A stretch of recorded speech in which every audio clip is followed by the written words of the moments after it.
I saw naked people with 666 tags manufacturing jewelleries. When I dropped off the picture, there was blood all over the place. The boss woman called me at that very moment. What are you doing? She is owning a lot of shops in South Africa and abroad to countries like Nigeria, Kenya, Uganda, Zambia, Malawi, Namibia, Botswana.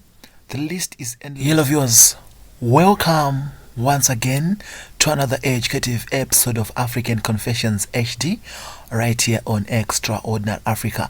My name is Solution Uncle. If you're still new in this show, we publish a lifetime confessions. Usually we publish anonymously for their own safety reasons. Listener, you're having a challenge, you're having a problem, don't go to the forest and commit suicide. Feel free to share your story with us. Don't be shy, don't be afraid. Freely send your confession on our WhatsApp number +263 775 597 775 +263 775 597 775, or you can contact our PR Fidel Goch at his Gmail account fidelgoch@gmail.com. Listeners, today we have two confessions in this video. The first confession of a South African woman who was employed by a Satanist from an Asian country. She's saying the woman was refusing to disclose the exact country she came from, but she is from an Asian country. They are scattered in Kenya, Uganda, Zambia, Malawi, South Africa, and many African countries. This is a warning to citizens. I think we published confessions similar to this one, and it seems as if these people are proceeding doing their evil works. It's a warning to all of us. Without wasting much of your time, listeners, let's go into the full stories. Here is our first story for today. How are you, Solution Uncle? Hope you post my story. Please hide my identity. I was working in a beauty shop here in South Africa. My boss, the owner, was from Middle East. She didn't want to disclose the exact country she came from. The lady was so different, a different person as compared to other people you might see in life. There is much difference between us and that person. She acts in a weird way. Sometimes she'll spend days locking herself in the office without going back home. She is owning a lot of shops in South Africa and abroad to countries like Nigeria, Kenya, Uganda, Zambia, Malawi, Namibia, Botswana. The list is endless, but she have shops there. She went there regularly to check her boutiques, so that is the person I was working for. Recently, I discovered that their jewelries are made in a place which is like a shrine. The pictures of the factory leaked after she forgot to lock her office.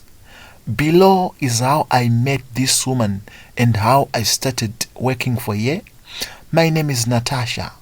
Please do not disclose my surname and my place of residence, but my first name is Natasha. I grew up here in Johannesburg, staying with my mother and my grandmother. I don't want to lie. My mother and my grandmother were both commercial sex workers. No child likes it, but that is what will be on table. I wanted a normal life, just like what other children of my age. They were telling me about their moms and grandmothers. Sometimes I would be shy when they visit me at school because they were that type of people who don't think so much. They would come wearing some of those clothes they went with to nightclubs and taverns. So that was my life. When I was 10, I started thinking I should move out of the house, but I was still young. It was just in my mind that I should move out of this house. Felt I was learning nothing in the house, so I have that thought in my mind of always wanting to move out of the house and go somewhere and start living there. With time, I later on find a job at this house. The owner was from Pretoria. I was going to be a maid for that woman. I've been there for years. The woman helped me so much in life, provided everything for me, shelter, food, paid my fees so that I can continue with education as well. My grandmother and my mother were not caring at all. They didn't bother to look for me. They didn't know where I was staying. They just leave it like that. So that's how I lost them. After spending 3 years with the woman, working, doing all stuff in the house, when it's school time, I'll go to school. At a later time, she was not feeling well. She was taken by her kids. That's how I stopped the work and went back home. Went back home, I noticed my grandmother and my mother were no longer residing where we used to reside. I tried everything to find them, asking neighbors and friends. They didn't know where they were. Some people said they went to prison after a supermarket was looted. They were some of the criminals who played a pivotal role in the looting of the supermarket. Some said they died. I don't know which is the truth. People were telling me different things. That was my life after I moved from my grandma's house. So I started searching for a job as a person who used to be given money and living a better life. After all those struggles, I was staying in an old damned car, sleeping there, almost raped several times and saved by other street kids. That's when I saw this woman. She asked me why I was staying in the street because she used to saw me with my ex-boss. That's how she knew I was in a difficult time because I explained everything to her. She told me that the way I lost my grandmother and my mother was so disheartening. They neglected me. That woman was so caring. She took me and said, "Let's go to my house." I was given water, a towel, soap, and bathed. She gave me food as well. With time, I started to be ill, seriously ill, to such an extent that I couldn't know what I was doing. I was rushed to the hospital, and it was discovered that the conditions I was living before this woman spotted me, the conditions I was living when I was staying in a damned car, affected my life in long term. Those days, I couldn't even breathe well. I couldn't even digest food well. So the woman took me to the hospital. I was treated. It was very expensive for that treatment to be done. Thanks to the woman, she was so caring. After a year, the woman started to be mentally ill. She was taken by her relatives. I went back to the street, started to stay in the street again. Whilst I was in the street one day, an Arab woman came and parked her car in front of me. She looked like an Asian from those Asian countries, boarded off the car and started talking with me and said, "I have been looking for someone to help me at my shop. Are you willing to help me?" I was out of ideas. I said yes 3 times. I was out of ideas. I got into the car. What left me with a lot of questions is, she said, "I was looking for you all those years. Where were you?" I said, "What have you said?" And she responded, "You heard what I'm telling you? You heard what I'm telling you?" So I have that suspicious feeling maybe my mother and my grandmother knew where I was, and maybe they were the ones who sent this lady to me. I moved on to her house. She discovered that I have better papers.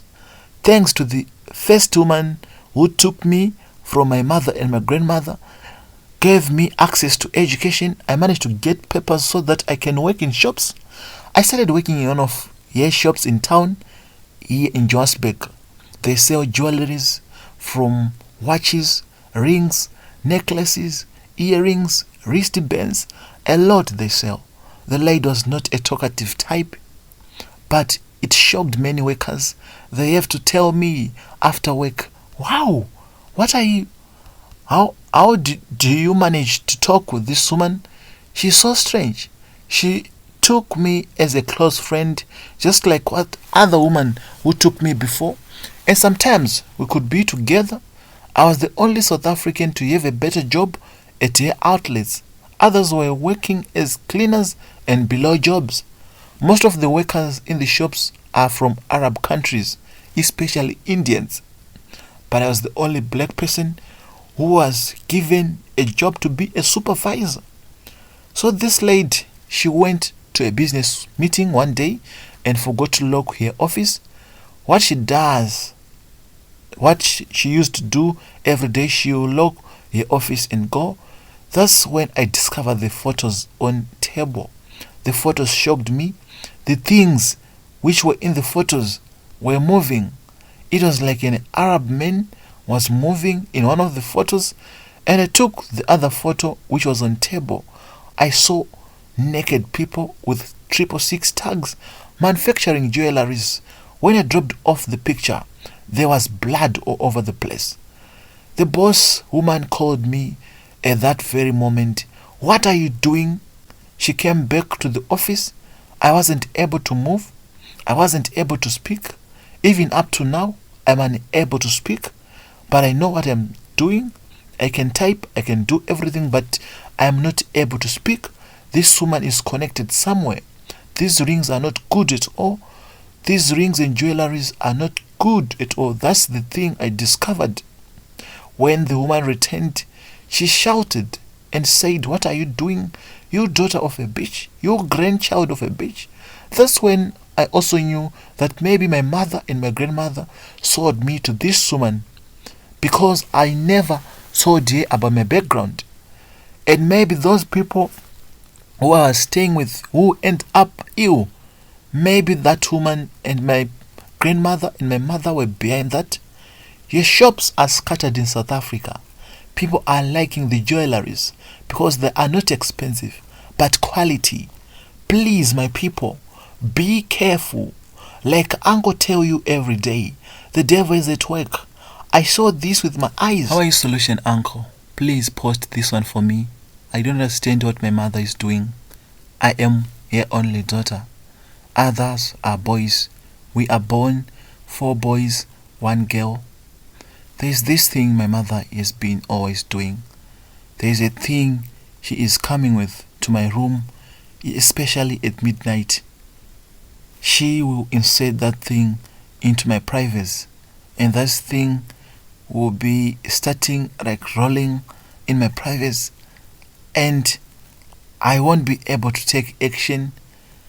When it's daytime, I will just forget it, and it has been a daily usuality. I thought maybe some mothers does that to their daughters because it was too much. Every midnight, my mom should be in my room doing that with that thing, and I have a lot of questions. Solution Uncle, before I tell you the whole story, what is happening to me, I need your people to help me with answers. Is it normal that your mother will come with something and insert it in your private when you are not feeling well, or when you are feeling well? Is it normal? Is there any procedure like that? Ladies, can you help me? Did your mothers did the same to you? Because this is eating me up. Solution Uncle, please do not disclose my identity as well. Hide when you post, because my mother is that type who will even sue everyone here. Yes, my viewers, it's been a long time, guys. I missed you. How are you? United States of America, how are you doing? Canada, how are you? Australia, Zambia, Zimbabwe, South Africa, Botswana, Malawi, Kenya, China, wherever you are watching us from. Sorry for those who I have not mentioned. Nigeria, how are you? How are you, brothers and sisters? The whole of Africa, thank you so much for always supporting this channel. Thank you so much for always supporting Extraordinary Africa. We are moving. It's because of your support to be where we are today, and I like that, and I appreciate that. Words are not enough. I don't know how to thank you, but I will pray for you. I always pray for you, my audience, so that God will be with you wherever you are. God will be with you wherever you are. In this video, I'm not reading the comments from our previous uploads, but in our next upload today, it's a double upload. I'll be uploading another video in in the afternoon. Thank you so much to the people who confessed. We have learned a lot from your stories. To those people who were watching again, thank you so much for supporting this channel. It's through your support to be where we are today. Thank you so much for always be with us. May God bless you. May God bless your families. That's where I'll start to talk about it again. A repetition of words. It's a Monday. Don't forget when you start this week, say, God, lead me as I'm starting this week. Make this week of mine a productive one. Make this week my week. Thank you, Lord, for giving me another chance to be in this life. Another thing I'm going to tell you today is giving. Wherever you are staying, all of us, I think you are listening. There is that shoe, there's that jacket, you are not wearing. Go and give that jacket, shirt, shoe to a person in need, and you see what God you. Extraordinary Africa, you are number one. You are number one. You have set the pace. Thank you, anonymous donors. Thank you, everyone who has been supporting us with prayers, financial. Thank you so much. May God, the King of Kings, the Father of Fathers, help you. I will be back in the afternoon. Thank you so much for listening to this episode. Until we meet again, bye for now.